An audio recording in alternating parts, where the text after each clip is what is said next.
All of you, आप सभी का बीएससी फाइनल ईयर की केमिस्ट्री क्लास में स्वागत है। पिछले लेक्चर्स में अपन ने क्यूनलिंग के फॉर्मेशन मेथड पढ़ी थी। अब अपनी नेक्स्ट है क्यूनलिंग की इलेक्ट्रॉन्स नहीं प्रतिस्थापन अभिक्रिया। ठीक है कि क्यूनलिंग की उपस्थिति pyridine वलय का विषम परमाणु नाइट्रोजन अधिक विद्युत ऋणी तथा इलेक्ट्रॉन आकर्षित समूह होने के कारण pyridine वलय इलेक्ट्रॉन घनत्व pyridine वलय पर इलेक्ट्रॉन घनत्व कम हो जाने से ये कार्बन न्यून हो जाते हैं। ठीक है, और नाइट्रोजन परमाणु pyridine वलय को बहुत अधिक प्रभावित करता है, जिसके कारण क्यूनलीन की pyridine वलय इलेक्ट्रॉन्स नहीं प्रतिस्थापन अभिक्रिया में निष्क्रिय हो जाती है। ठीक है, अब नाइट्रोजन के क्या होते हैं कि इलेक्ट्रॉन नेगेटिविटी ज़्यादा होती है, तो वो क्या करेगी pyridine के मतलब जो भी इलेक्ट्रॉन अपनी ओर आकर्षित करती है। ठीक है, जिसकी वजह से वो इलेक्ट्रॉन्स नहीं प्रतिस्थापन अभिक्रिया के लिए क्या रहती है, निष्क्रिय रहते हैं। फिर भी अगर अपन क्यूनलिन में इलेक्ट्रॉन्स नहीं प्रतिस्थापन अभिक्रिया बेंजीन वलय की स्थिति नंबर 5 व 8 पर संपन्न होती है तथा स्थिति 5 और 8 इलेक्ट्रॉन्स नहीं के जुड़ने से बना हुआ कार्बोकैटायन स्थायित्व रखता है, जिसमें pyridine वलय पर इलेक्ट्रॉन षष्ठक रखता है। ठीक है, और क्यूनोलिन की pyridine वलय की स्थिति नंबर 2 व अगर अपन 4 से इलेक्ट्रॉन न्यून हो जाने से इलेक्ट्रॉन्स नहीं प्रतिस्थापन अभिक्रिया के लिए निष्क्रिय हो जाते हैं। तो अगर अपन क्यूनोलिन के लिए इलेक्ट्रोफिलिक सब्स्टिट्यूशन रिएक्शंस की बात करें, तो pyridine रिंग जो है क्यूनोलिन के अंदर वो तो क्या रहती है, इलेक्ट्रोफिलिक सब्स्टिट्यूशन रिएक्शंस के लिए निष्क्रिय रहती है। क्योंकि pyridine के अंदर क्या होता है, नाइट्रोजन एटम होता है, और नाइट्रोजन एटम क्या होता है, हाईली इलेक्ट्रोनेगेटिव एटम है। तो क्या कहता है, रिंग के एटम है अपन रिंग के जो इलेक्ट्रॉन है अपनी ओर आकर्षित करेगा। तो क्यूनोलिन के अंदर जो बेंजीन रिंग है, ठीक है, बेंजीन रिंग के ऊपर क्या होता है कि इलेक्ट्रॉन्स ने प्रतिस्थापन अभिक्रिया संपन्न होती है, क्योंकि इसके अनुनाद के द्वारा जो कार्बोकैटायन बनता है वो क्या होता है, स्टेबल होता है, और 5 और 8 नंबर पोजीशंस के ऊपर ये इलेक्ट्रोफिलिक सब्स्टिट्यूशन रिएक्शन कंप्लीट होती है। ठीक है, तो अगर अपन फर्स्ट केस देखते हैं इसका। ठीक है, तो सबसे पहले अगर अपन pyridine रिंग के इलेक्ट्रोफिलिक सब्स्टिट्यूशन रिएक्शंस की बात करें, ठीक है, तो बेंजीन pyridine रिंग के जो डबल बॉन्ड है नाइट्रोजन में ट्रांसफर होंगे, और एजेंटिक जो स्ट्रक्चर होती हैं, और एजेंटिक स्ट्रक्चर के दौरान जो pyridine रिंग के अंदर जो कार्बोकैटायन का फॉर्मेशन हो रहा है देख सकते हैं आप। ठीक है, तो डबल पॉजिटिव चार्ज डेवलप हो जाता है, जिसकी वजह से रिंग जो बनने वाला कार्बोकैटायन है, ठीक है, वो क्या होता है, अनस्टेबल होता है, क्योंकि ये क्या करता है, बेंजीन रिंग के डबल बॉन्ड को भी क्या कर देता है, डिस्टर्ब कर देता है, अर्थात बेंजीन रिंग के जो चार्ज डेंसिटी उसको भी कम कर देगा। अब अपन बात करते हैं फर्स्ट केस की, अर्थात स्थिति नंबर 5 पर अगर इलेक्ट्रोफाइल का अटैक हो तो क्या होता है, अर्थात बेंजीन रिंग के ऊपर। तो स्थिति अपन कहाँ से गिनते हैं, pyridine के नाइट्रोजन से गिनते हैं। ठीक है, तो 5 नंबर स्थिति कहाँ पर होगी, बेंजीन रिंग पर। तो जब इसके ऊपर इलेक्ट्रोफाइल अटैक करेगा, ठीक है, तो इसके दौरान बनने वाला जो इंटरमीडिएट है अर्थात कार्बोकैटायन है वो क्या होता है, स्टेबल फॉर्म होती है। ठीक है, नंबर 6 की बात करें तो 6 नंबर पर भी जो इलेक्ट्रोफाइल होगा वो क्या करता है कि बेंजीन रिंग और pyridine के जुड़ने के स्थान पर चार्ज को डेवलप कर देता है, अर्थात जहां दोनों का संयुग्मन होता है जिस बॉन्डिंग के द्वारा, ठीक है, वहां पर ये क्या कर देता है, धनात्मक आवेश उत्पन्न कर देता है, जिसकी वजह से इनके दोनों के इलेक्ट्रॉन षष्ठक के अंदर क्या जाते हैं, न्यूनता आ जाती है, और इनके षष्ठक विचलित हो जाते हैं। इस वजह से जो 6 नंबर पर है, ठीक है, कार्ब अगर इलेक्ट्रोफाइल अटैक करेगा तो ये अनस्टेबल कार्बोकैटायन का फॉर्मेशन करता है, जिसकी वजह से रिएक्शन आगे प्रोसीड नहीं हो पाती। अब अपन बात करते हैं अगर पोजीशन नंबर 7 की। ठीक है, कि 7th नंबर पोजीशंस पर अगर कोई इलेक्ट्रोफाइल अटैक करेगा, ठीक है, तो क्या होता है, इंटरमीडिएट का फॉर्मेशन होता है, और इसी में जिस तरह 6 नंबर पोजीशन के पर इलेक्ट्रोफाइल के आक्रमण करने से जो युग्मन स्थिति पर जो चार्ज का डिसबैलेंस होता है, ठीक है, 7 नंबर पे भी उसी तरह होता है, और ये भी स्ट्रक्चर जो होती है अनस्टेबल होती है। अब अपन बात करते हैं 8 नंबर पोजीशन की, कि अगर स्थिति 8 पर इलेक्ट्रोफाइल अटैक करेगा तो क्या होता है। स्थिति 8 पर जब इलेक्ट्रोफाइल अटैक करता है, ठीक है, तो किसी तरीके से दोनों के युग्मन सिचुएशंस पर किसी भी तरह का चार्ज डेवलप नहीं होता। ठीक है, तो 8 नंबर पोजीशंस पर अटैक करके जो इलेक्ट्रोफाइल अटैच होगा वो क्या करता है, स्टेबल होता है कार्बोकैटायन। ठीक है, तो एक तो कौन सी स्थिति, 5, ठीक है, 5 नंबर पोजीशन और 8 नंबर पोजीशंस पे इलेक्ट्रोफाइल इजीली अटैच हो सकता है, क्योंकि इस दौरान जो कार्बोकैटायन बनता है वो स्टेबल होता है। अब अपन देखते हैं नाइट्रीकरण की अभिक्रिया, के सांद्र H2SO4 और सांद्र HNO3 की उपस्थिति में क्यूनोलिन का नाइट्रीकरण कराने पर 5 नाइट्रोक्यूनोलिन और 8 नाइट्रोक्यूनोलिन बनता है। ठीक है, 2 नाइट्रोजन के डेरिवेटिव बनेंगे यहाँ पर, एक तो 5 नाइट्रोक्यूनोलिन और एक 8 नाइट्रोक्यूनोलिन, मतलब 5 नंबर पोजीशंस पे नाइट्रो ग्रुप अटैच हो सकता है और 8 नंबर पे भी नाइट्रो ग्रुप अटैच हो सकता है। ठीक है। एसिटिक एनहाइड्राइड की उपस्थिति में क्यूनोलिन का नाइट्रीकरण कराने पर pyridine वलय की स्थिति नंबर 3 पर इलेक्ट्रोफाइल जुड़ता है और 3 नाइट्रो क्यूनोलिन बनाते हैं। ठीक है। तो क्यूनोलिन के लिए इलेक्ट्रोफिलिक सब्स्टिट्यूशन रिएक्शंस की फेवरेबल साइड कौन कौन सी हैं? एक तो 5 और एक 8। अगर अपन एसिटिक एनहाइड्राइड की बात करें, ठीक है, कि एसिटिक एनहाइड्राइड की पोजीशंस पर अगर अपन नाइट्रेशंस करवाएं तो 3 नंबर पोजीशंस पे ही क्या होता है, नाइट्रो ग्रुप जुड़ जाता था, 3 नाइट्रो क्यूनोलिन का फॉर्मेशन होता है। ठीक है। ये एक्सेप्शन रिएक्शन है।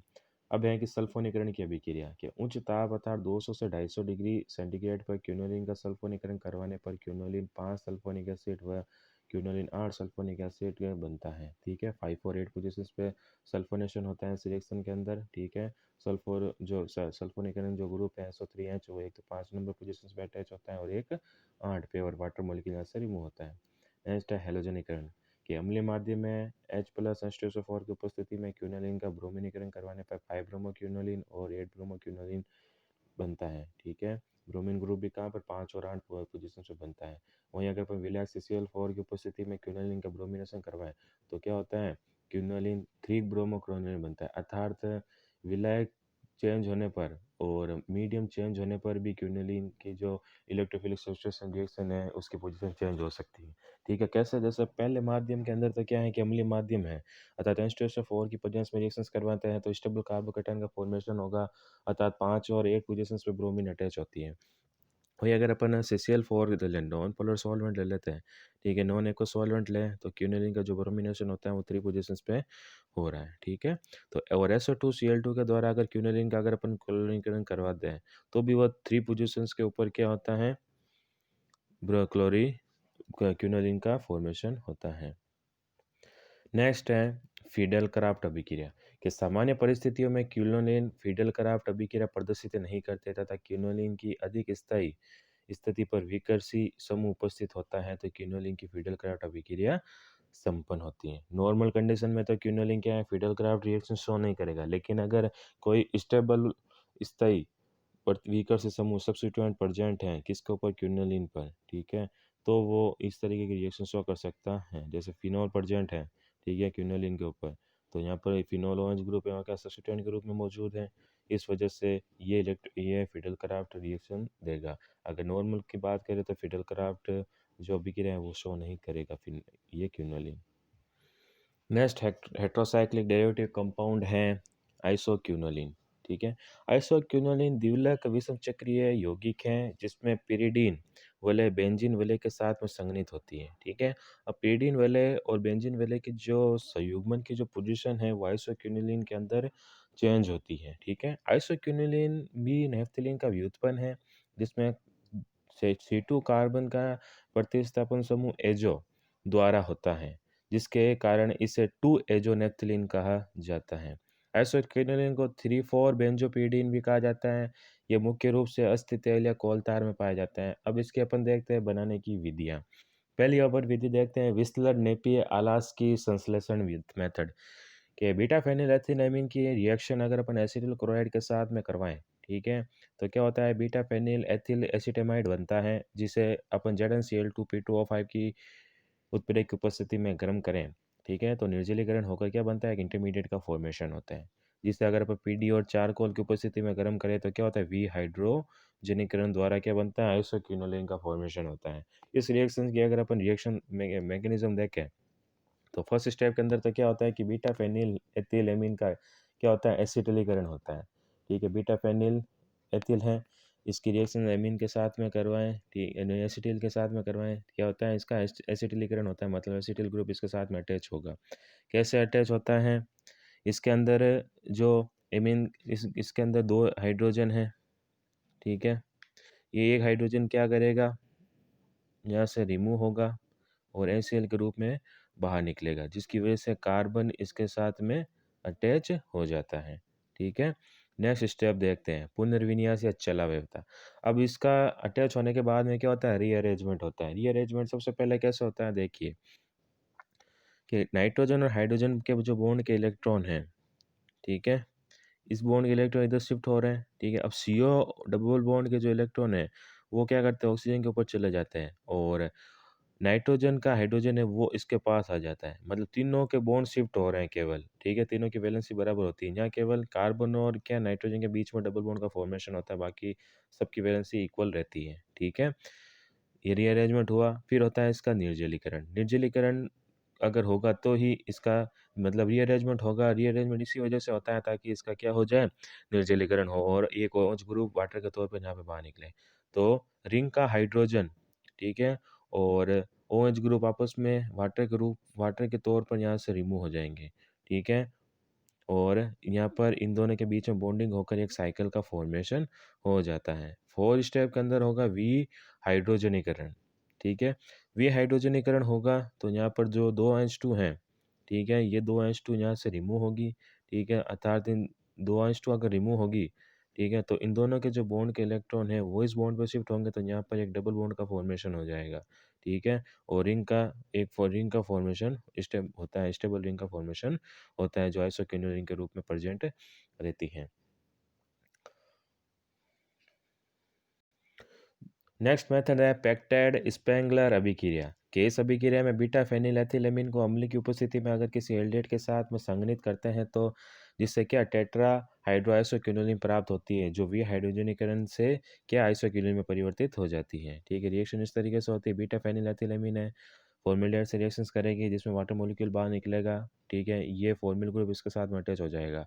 फिर क्या होगा, वापस से हाइड्रोजन रिमूव होगी और एक साइकिल का फॉर्मेशन होगा, जो टेट्राहाइड्रो क्या है, आइसोक्विनोलिन है। अब इसका जब PTP मतलब प्लेडियम के प्रेजेंस में इसका अपचयन करवाते हैं तो एक आइसोक्विनोलिन का फॉर्मेशन होता है। नेक्स्ट मेथड है पोमेराज फ्रिंज संश्लेषण के। इस विधि में एरोमेटिक एल्डिहाइड या कीटोन को एमिनो एल्डिहाइड के एसीटेल के साथ में संघनित कराने पर क्या सिप बेस बनता है, जो H2SO4 की उपस्थिति में चक्रीकृत होकर क्या आइसोक्विनोलिन देता है, ठीक है। साइक्लाइजेशन होगा और आइसोक्विनोलिन का फॉर्मेशन होता है। नेक्स्ट अपन देखते हैं आइसोक्विनोलिन की संरचना व एरोमेटिसिटी। क्या आइसोक्विनोलिन में बेंजीन व pyridine की वलय परस्पर संयुक्त अवस्था में है। इनका संयोग 3 व 4 तथा बीटा व गामा स्थितियों पर है। दोनों वलयों का प्रत्येक परमाणु sp2 संकृत अवस्था में है, अतः दोनों वलय समतलीय है, जिसमें 10 पाई इलेक्ट्रॉन चक्रीय रूप से क्या होते हैं, विस्थानीकृत होते हैं। अतः हकल के नियम से पुष्टि होती है। 2n 4m प्लस 2 इलेक्ट्रॉन 4 पाई 2 प्लस 2n इलेक्ट्रॉन है, ठीक है, अर्थात हकल लॉ को फॉलो करा है, इसलिए एरोमेटिक कंपाउंड है जिसमें 10 पाई इलेक्ट्रॉन चक्रीय रूप से विस्थानीकृत होते हैं, अतः हैकल नियम की पुष्टि होती है।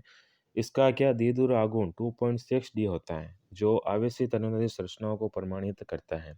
आइसोक्विनोलिन की निम्न अनुनादित संरचनाएं या संकर बनते हैं। अगर अपन आइसोक्विनोलिन की रेजोनेटिक स्ट्रक्चर देखें तो कुछ इस तरीके से इसकी स्ट्रक्चर्स देखने को मिलती हैं। नेक्स्ट है इसकी फिजिकल प्रॉपर्टी। क्या आइसोक्विनोलिन एक रंगहीन द्रव होता है जिसका क्वथनांक होता है 243 डिग्री सेंटीग्रेड एंड गलनांक होता है 23 डिग्री सेंटीग्रेड। ये जल में अविलय है, जबकि अगर अपन ऑर्गेनिक सॉल्वेंट की बात करें तो उसमें सॉल्युबल होता है। इसके अधिकांश गुण क्या क्विनोलिन के समान ही होते हैं। अगले लेक्चर्स के अंदर अपन इसकी जो केमिकल रिएक्शन है, इसकी केमिकल प्रॉपर्टीज है, उसके बारे में पढ़ेंगे, कौन कौन सी रिएक्शन देता है isoquinoline. Thank you so much.